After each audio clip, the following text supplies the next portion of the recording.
Hello learners, this is Neha. Welcome back to our YouTube channel India's Learner. Friends, आज के video में हम पढ़ेंगे class 8 social and political life से chapter 2 that is understanding secularism, धर्मनिरपेक्षता की समझ। वैसे सेक्युलरिज्म के बारे में हमने अपने previous video basic principles of Indian constitution में डिस्कस कर चुके हैं, but in this video through this chapter we will learn about the various aspects of this term secularism, especially in the Indian context. So now we are going to do the summarized study of the full chapter in very easy explanation in both the languages. So please watch the video very carefully and completely. Let's continue the video and know which are the key points of the chapter. Key points of the chapter are: The first we will understand that what is secularism.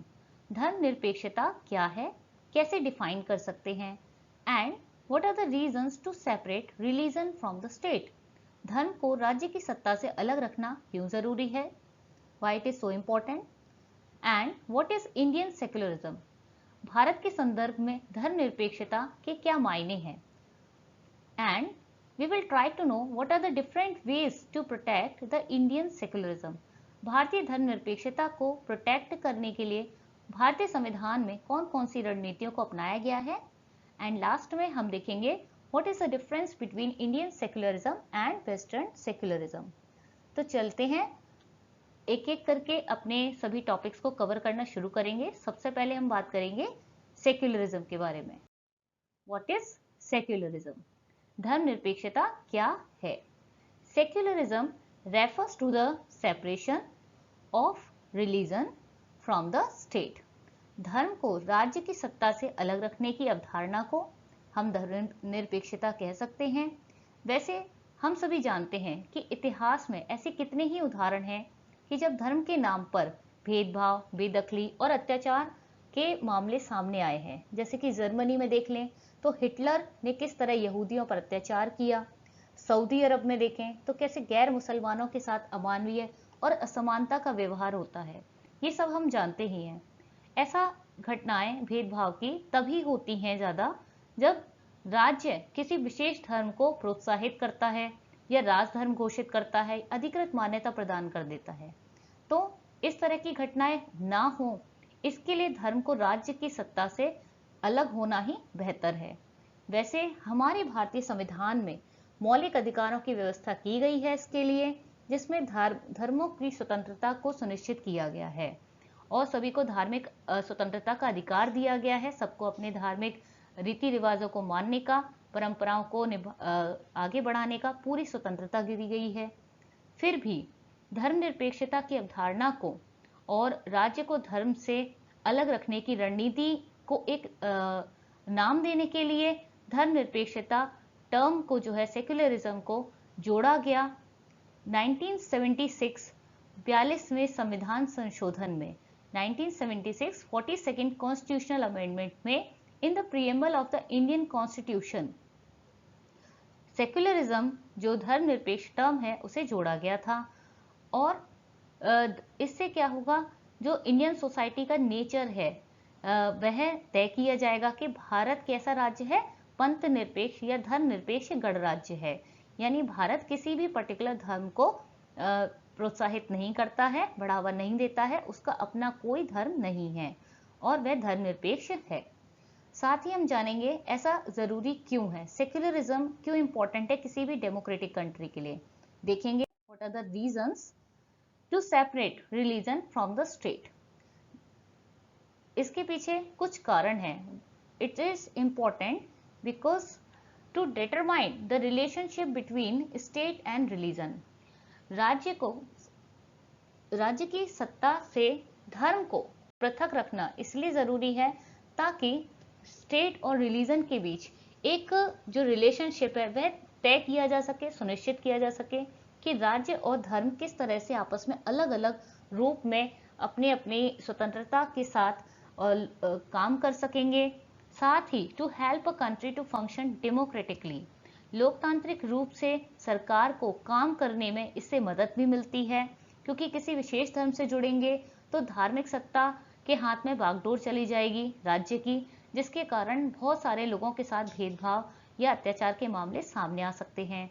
To protect people from any kind of religious violence, वही बात करें तो धार्मिक हिंसा जो कई रूपों में देखने को मिल जाती है धार्मिक समुदायों के बीच या एक धार्मिक समुदाय के अंदर कई सदस्यों के बीच, उससे भी लोगों की सुरक्षा होती है।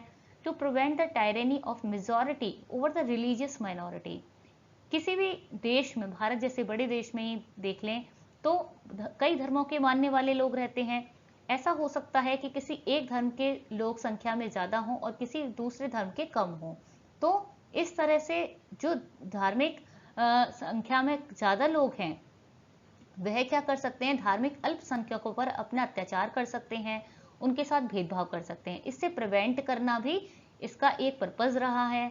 साथ ही to help to prevent the violation of fundamental rights, भारतीय संविधान फंडामेंटल राइट्स मौलिक अधिकार सभी के लिए सुनिश्चित करता है।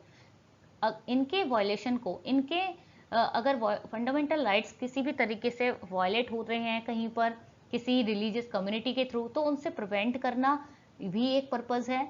To ensure equality and respect to all religion, सभी धर्मों के लिए समानता का भाव और समान सम्मान का भाव, आदर का भाव को भी सुनिश्चित करना। To promote religious tolerance in the society, समाज में धार्मिक सहिष्णुता की भावना को बढ़ावा देना, प्रमोट करना, यह भी जरूरी है। और धर्म को जो हम राज्य की सत्ता से अलग करते हैं, तो इस तरह के पर्पज जो है फुलफिल हो सकते हैं। And to enhance the harmonious relationship between different communities, इससे क्या होगा, कई सारे धार्मिक समुदायों के बीच में एक आपस में एक बहुत अच्छा कल्चरल हार्मनी क्रिएट होगी, जिससे कि एक यूनिटी क्रिएट होती है इन दिस डाइवर्स रीजन। तो यहाँ पर ये कुछ रीजंस हैं कि जिसके लिए यह जरूरी था कि सेक्युलरिज्म जो टर्म है वो ऐड किया जाए या सेक्युलरिज्म को एक बेसिक प्रिंसिपल्स की तरह माना जाए for the specially the democratic country like India. अब हम देखेंगे कि भारत के संदर्भ में what is Indian secularism, Bharat के संदर्भ में सेक्युलरिज्म धर्मनिरपेक्षता के क्या स्वरूप है, क्या मायने हैं। तो सीधे तौर पे देखें तो भारतीय संविधान ये कहता है कि भारत क्या है, अब एक धर्मनिरपेक्ष गणराज्य है। That means the Indian state does not have an official religion, कि भारत देश का अपना कोई विशेष धर्म नहीं है, किसी भी धर्म को राजधर्म घोषित नहीं किया गया है या अधिकृत मान्यता नहीं प्रदान की गई है। संविधान की नजर में all the religions are equal before law, कानून की नजर में सभी धर्म बराबर हैं और सभी के साथ समानता का व्यवहार या ट्रीटमेंट किया जाता है, सभी को इक्वल अपॉर्चुनिटी दी जाती है।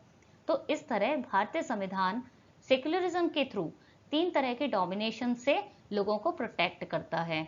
देख लेंगे, it also provides the following kinds of domination. कौन से डोमिनेशंस हैं, दबाव हैं, देखेंगे। First, the state does not enforce any particular religion not take away the religious freedom of individuals, राज्य की सत्ता के दबाव से लोगों को बचाना, प्रिवेंट करना।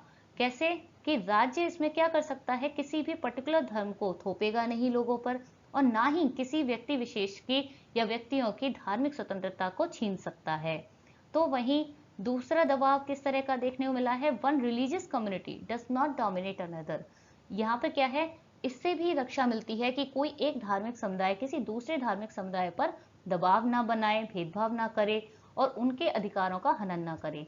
साथ ही कभी ये भी हो सकता है, some members do not dominate other members of the same religious community, कभी ये भी हो सकता है कि कुछ लोग एक ही धार्मिक समुदाय के अंदर अन्य सदस्यों के साथ किसी तरह का भेदभाव करते हों।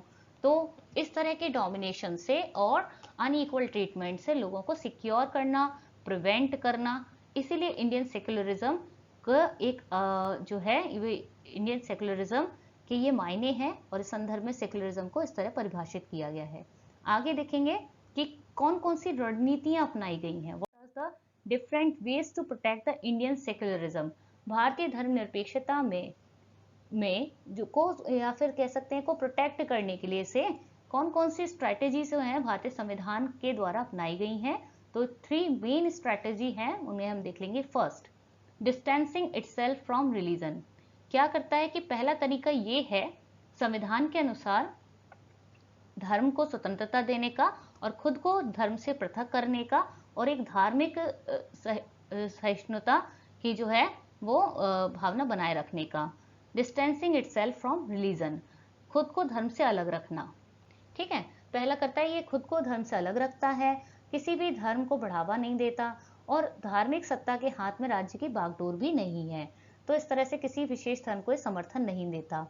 इसी कारण इन इंडिया, भारत में क्या है, किसी भी गवर्नमेंट बिल्डिंग में, चाहे वो कोर्ट हो, पुलिस स्टेशन हो, गवर्नमेंट ऑफिसेज हो या स्कूल्स ही हो गवर्नमेंट, वहां पर किसी भी विशेष धर्म से जुड़े हुए किसी भी चिन्ह का या किसी भी चीज का कोई डिस्प्लेमेंट या प्रमोट नहीं किया जाता उन्हें।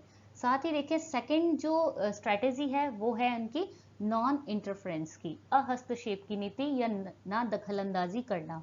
यहाँ पर जो संविधान है वह कुछ मामलों में दखलंदाजी नहीं करता। कौन से हैं? In order to respect the sentiment of all religion, सभी धर्मों की भावनाओं का सम्मान रखते हुए, and not interfere with religious practices, और धार्मिक प्रैक्टिसेस में इंटरफेयर ना करते हुए। बट कुछ राज्य क्या करता है, the state certain exception for some particular religious communities, लेकिन कुछ विशेष समुदाय के लिए कुछ एक्सेप्शंस भी रखता है, कुछ छूट भी उनको प्रदान करता है नॉन इंटरफेरेंस नीति के तहत। जैसे आपने देखा होगा जो परमीत है सिख समुदाय से जुड़ा हुआ है, जो कि बुक में आपने स्टोरी बोर्ड के थ्रू इस कैरेक्टर को जाना होगा कि परमीत जो कि सिख समुदाय से जुड़ा है उसे किस तरह हेलमेट ना पहनने की छूट मिली, किसकी वजह से, उसकी अपने रिलीजियस कल्चर की वजह से इस तरह की छूट मिली।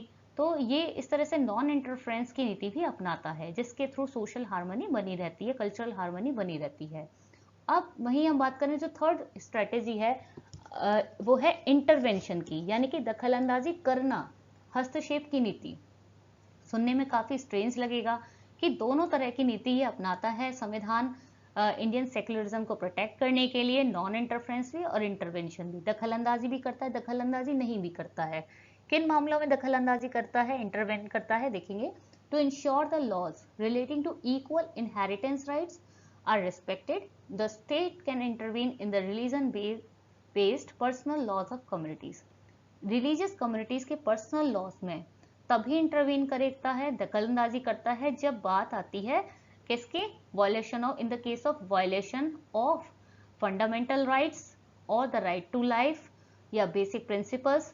अगर इस तरह की जो है चीजें सामने आती हैं, जैसे अनटचेबिलिटी के टाइम पर या बहुत सारे अलग बैड रिचुअल्स थे, प्रिवलेंट थे इंडियन सोसाइटी में, तो टाइम टाइम पर इंडियन सेक्युलरिज्म को प्रोटेक्ट करने के लिए इंटरवेंशन की नीति भी संविधान के द्वारा अपनाई गई है, रणनीति अपनाई गई है। अब हम देखेंगे कि किस तरह जो है, what is the difference between Indian secularism and western secularism, in what manner, किस तरह जो भारतीय धर्मनिरपेक्षता है वह दूसरे लोकतांत्रिक देशों की धर्मनिरपेक्षता से अलग है। तो उसके लिए एक सिंपल वन पॉइंट है यहाँ पर कि पश्चिमी जो धर्मनिरपेक्षता है या अमेरिकी धर्मनिरपेक्षता में कहा गया है कि यहाँ पर क्या है, स्ट्रिक्ट सेपरेशन है between religion and the state. राज्य और धर्म के बीच एक कंप्लीट सेपरेशन है। यहाँ पर म्यूचुअल एक्सक्लूजन की नीति अपनाई गई है कि राज्य ना तो धर्म के किसी मामले में हस्तक्षेप करेगा और ना ही जो धर्म है या धार्मिक समुदाय के लोग हैं वह राज्य की किसी भी नीतियों में हस्तक्षेप करेंगे। तो इस तरह से कंप्लीट सेपरेशन है। लेकिन इन इंडियन कॉन्टेक्स्ट देखा जाए तो इंडिया में कुछ फ्लेक्सिबल है। State can intervene in the religious affairs.